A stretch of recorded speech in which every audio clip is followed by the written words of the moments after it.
Imaginez un bouleversement dans le système financier mondial si discret que la plupart des gens ne s'en rendraient même pas compte.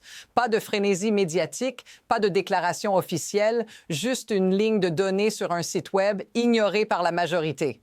Mais ce chiffre, il secoue les fondations de la politique monétaire moderne. Les réserves d'or de la Russie, évaluées à un impressionnant 326,5 milliards de dollars en janvier 2026, ont augmenté de plus de 130 milliards de dollars en seulement un an. Et voici le coup de théâtre. La Russie n'a pas acheté plus d'or. En fait, elle en a vendu. Alors, qu'est-ce qui a provoqué cette explosion de valeur? Ce n'est pas un hasard, c'est la destruction silencieuse de la domination du dollar. Mais que se passe-t-il lorsque le monde réalise que l'or, et non le papier, est le véritable pilier du pouvoir financier? Ce n'est pas juste un changement isolé. Ce chiffre est l'apogée d'une tendance plus vaste, une onde de choc dans le système financier mondial. Vous pourriez penser que la hausse des réserves d'or de la Russie est simplement due à la fluctuation des prix. Mais c'est bien plus que cela. Ce n'est pas un hasard si cela s'est produit pendant que l'Occident se racontait une toute autre histoire. En 2025, tout le monde avait prédit que les sanctions occidentales achèveraient l'économie russe. Les journaux parlaient de la congélation de 300 milliards de dollars des réserves russes. Pourtant, voilà ce qui s'est passé. L'or a explosé. Le prix de l'or, qui était de 2 600 $ l'once, a grimpé à 4 400 $, une augmentation de 1,7 fois, et la Russie, avec 2 329,63 tonnes d'or stockées en toute sécurité dans ses coffres, a vu ses réserves stratégiques prendre de la valeur de 130 milliards de dollars, et tout cela sans presque rien faire. Pas d'impression d'argent, pas de nouveaux emprunts, pas de demande de prêts d'urgence, juste de l'or, et l'or a récompensé cette sagesse ancestrale. Les actifs réels surpassent toujours les promesses en papier. Mais voici le vrai problème. L'Occident a passé des décennies à ignorer l'or. La Réserve fédérale, la Banque centrale européenne et le système financier occidental ont considéré l'or comme une relique du passé, quelque chose de dépassé. Et pourtant, la réalité a frappé comme un coup de tonnerre. L'or est encore plus pertinent que jamais. Et ce n'est pas tout.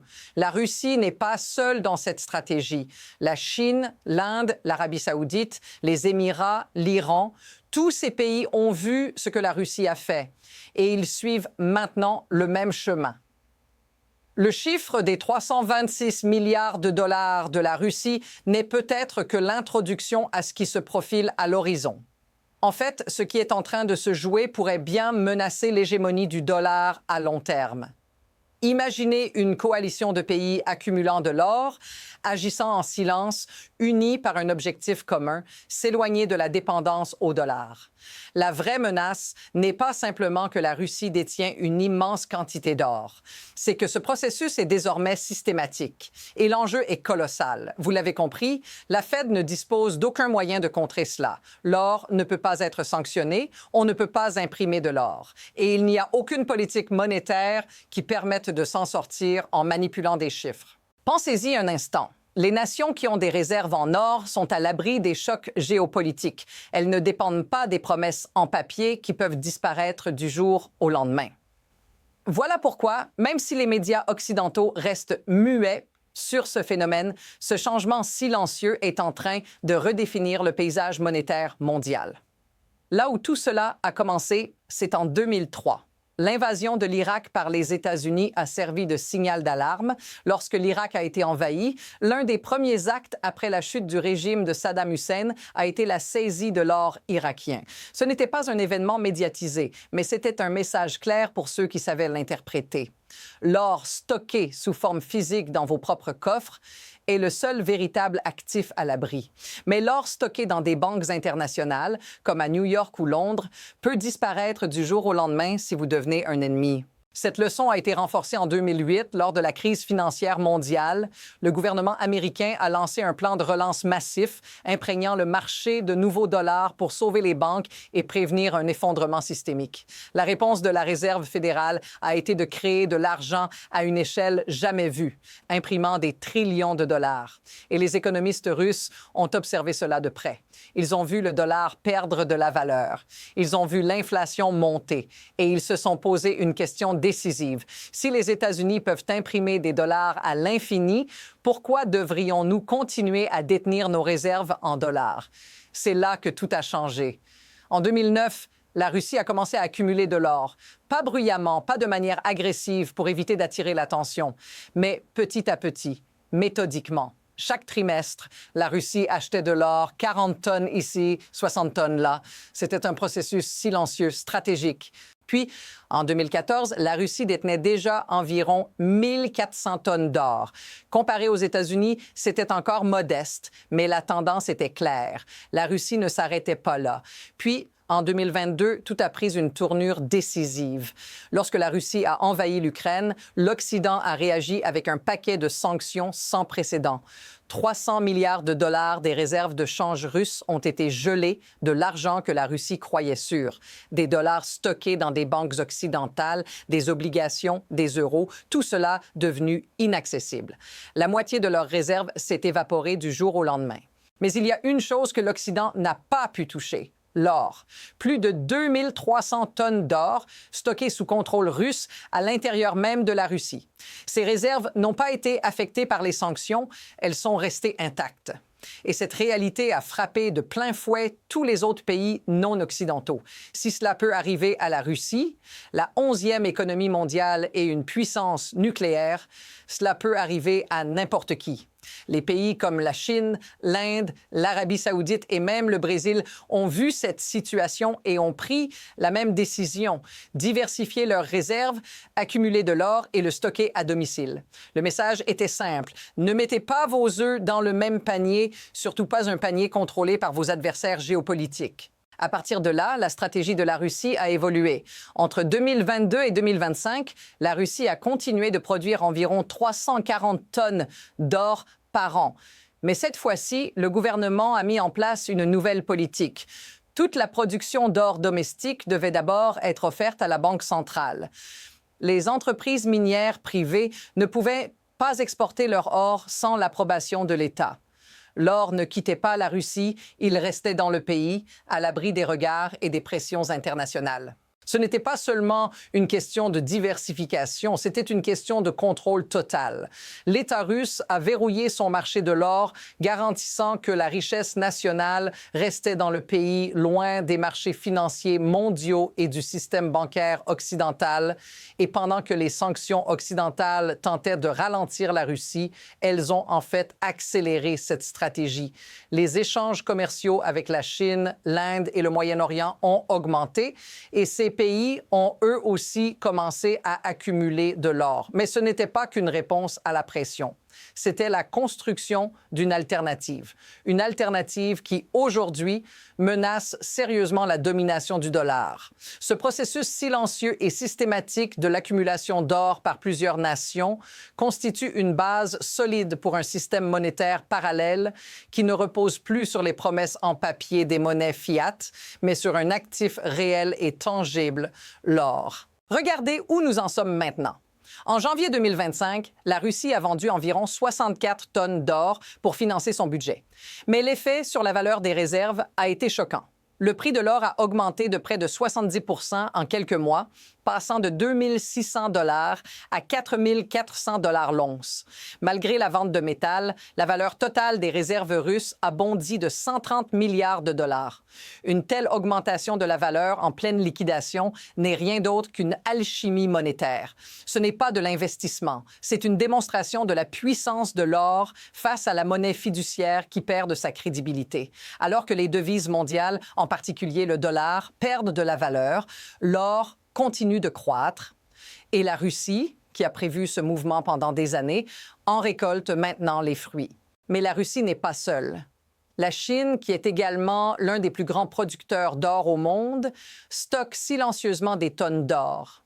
En 2025, la Banque populaire de Chine a officiellement rapporté environ 2198 tonnes d'or, mais des experts estiment que le véritable montant est bien plus élevé, autour de 4000 tonnes. Et comme la Russie, la Chine garde cet or à l'intérieur de ses frontières, à l'abri des manipulations des marchés internationaux et des pressions occidentales. L'Inde suit également cette tendance. Bien que l'Inde détienne officiellement environ 880 tonnes d'or, la réalité est bien plus vaste. En 2023, l'Inde a acheté 28 tonnes d'or supplémentaires, 16 tonnes en 2024 et 24 tonnes en 2025. Et ce n'est pas un acte spéculatif. La Banque de réserve de l'Inde considère l'accumulation d'or comme une stratégie nationale, une manière de garantir sa souveraineté monétaire dans un monde où la crédibilité des monnaies fiat se fragilise.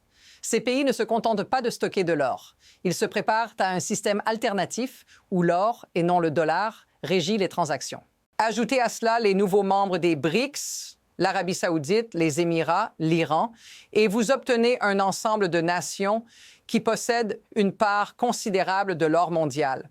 En 2025, les BRICS détiennent environ 6 000 tonnes d'or, soit environ 852 milliards de dollars. Mais voici l'objectif. Les BRICS veulent contrôler 65 à 70 % des réserves mondiales d'or d'ici 2027. Cela signifie qu'ils ont besoin de 19 200 tonnes supplémentaires pour atteindre cet objectif. À 6 000 $ l'once, cela représente un minimum de 1,7 trillion de dollars. Un objectif ambitieux, mais ils sont en bonne voie. Ce n'est pas seulement une question d'accumulation. Les BRICS ont lancé une nouvelle monnaie numérique, le Unité, en novembre 2025. Mais cette monnaie n'est pas comme toutes les autres crypto-monnaies. Elle est soutenue par de l'or. 40 % de l'unité est adossée à de l'or, le reste étant une combinaison des devises des BRICS. Ce n'est pas de la monnaie fiduciaire, c'est une monnaie basée sur des actifs réels. Le premier test de transaction a utilisé de l'or réel, 40 grammes par unité. Alors, qu'est-ce que cela signifie dans la pratique?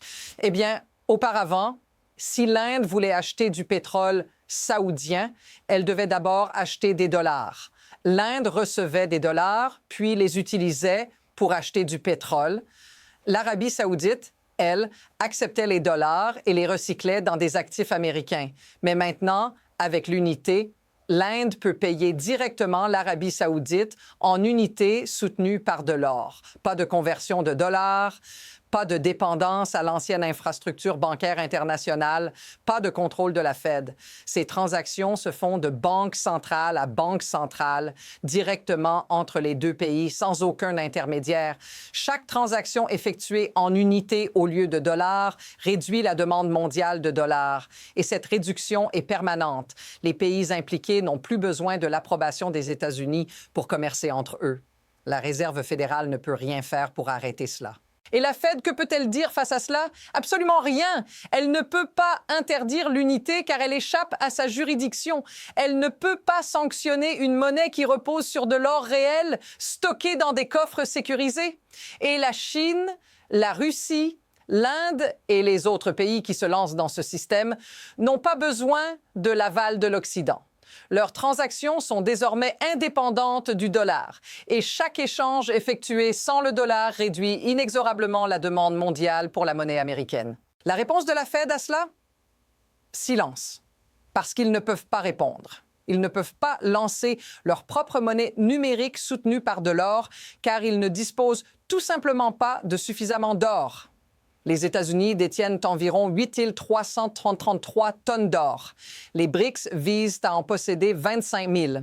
Même si les États-Unis voulaient revenir à un système monétaire basé sur l'or, ce n'est tout simplement pas possible avec les réserves qu'ils possèdent. L'énorme écart entre les États-Unis et les BRICS met en lumière la faiblesse du dollar à long terme.